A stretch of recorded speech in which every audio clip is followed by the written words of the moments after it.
वैसे thanks to Neeraj Vora साहब जो अपनी छाप इस फिल्म में छोड़ गए, क्योंकि ऐसा कहा जा रहा है कि इस फिल्म का कॉन्सेप्ट, इसकी आधी स्क्रिप्ट और बहुत सारे सीन्स एंड डायलॉग्स उन्होंने खुद लिखे हुए थे और जो थोड़ा बहुत फील भी होता है, वरना पिछले कुछ सालों से कॉमेडी के नाम पे क्या परोसा जा रहा है ये तो किसी से छुपा ही नहीं है। पुरानी फिल्मों के कुछ आइकॉनिक सीन्स को ले लो, उसमें कुछ ट्रेंडिंग मीम्स के डायलॉग को मिक्स कर दो और हो गई कॉमेडी, जो एक्चुअली में दर्शकों को हंसाता कम है और फ्रस्ट्रेट ज्यादा करता है। और ये बातें अब मेकर्स को शायद थोड़ी थोड़ी समझ में आने लग गई है। अब इसको लगातार फ्लॉप और डिजास्टर होती कॉमेडी फिल्मों के रिजल्ट के रूप में देखें या फिर धुरंधर के ह्यूज सक्सेस के हिसाब से, पर इस फिल्म को करंट सिनेरियो के हिसाब से काफी अल्टर किया गया है। और भाई मैं धुरंधर का इम्पैक्ट ऐसे ही नहीं बोल रहा हूँ, इस फिल्म के स्टार्टिंग में ही धुरंधर का जबरदस्त तरीके से रेफरेंस दिया गया है। अगर इस फिल्म के अनाउंसमेंट से लेकर रिलीज तक के टाइमलाइन पे नजर मारें तो आपको याद होगा कि जब से ये फिल्म अनाउंस हुआ था तब से इसके बारे में कुछ ऐसी ही न्यूज आउट होते रहती थी कि इसके कुछ पार्ट्स को रीशूट किया जा रहा है, स्क्रिप्ट में चेंजेस किया जा रहा है, नए डायलॉग्स लिखे जा रहे हैं और भी ऐसे बहुत कुछ। और यही रीजन है कि संजय दत्त, अनिल कपूर, बॉबी देओल, मीका सिंह और गुलशन ग्रोवर जैसे एक्टर्स अनाउंसमेंट के टाइम पे तो थे पर फिल्म में नहीं, क्योंकि बार बार रीशूट और स्क्रिप्ट में चेंजेस के कारण उनका शेड्यूल बिगड़ रहा था।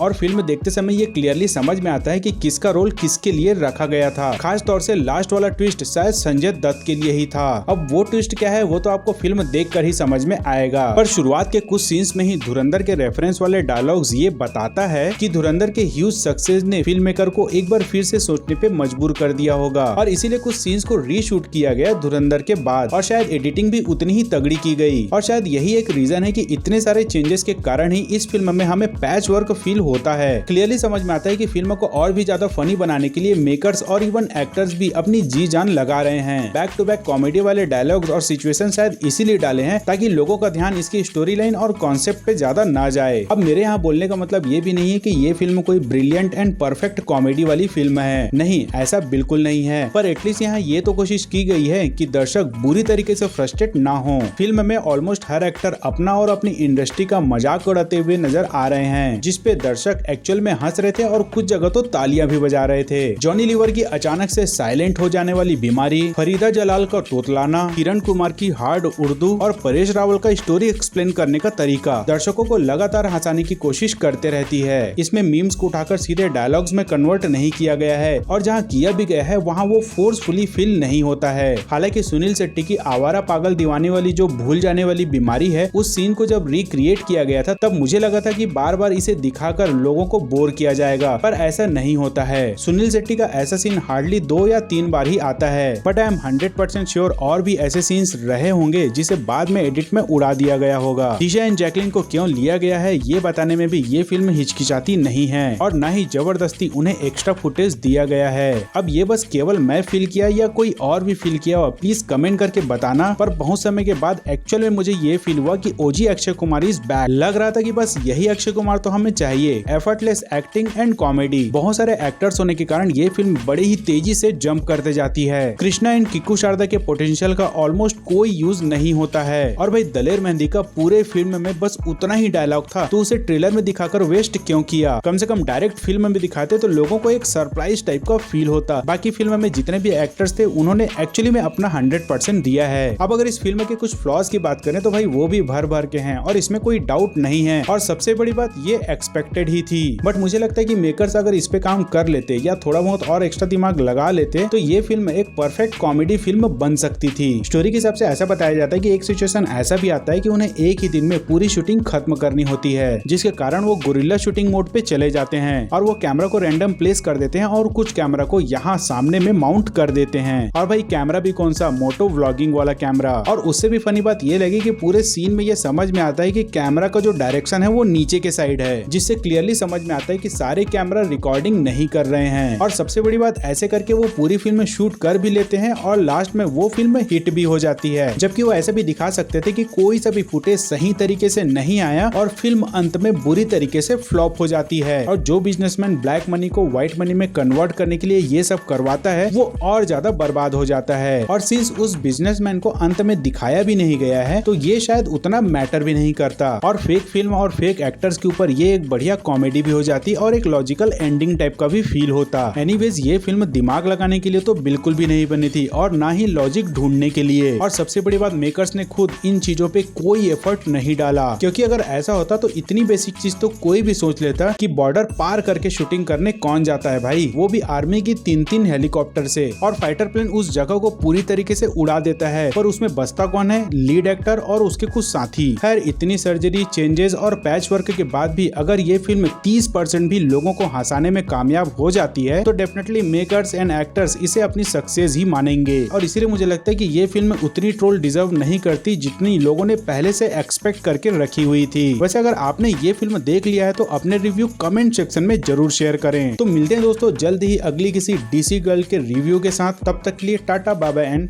Take care.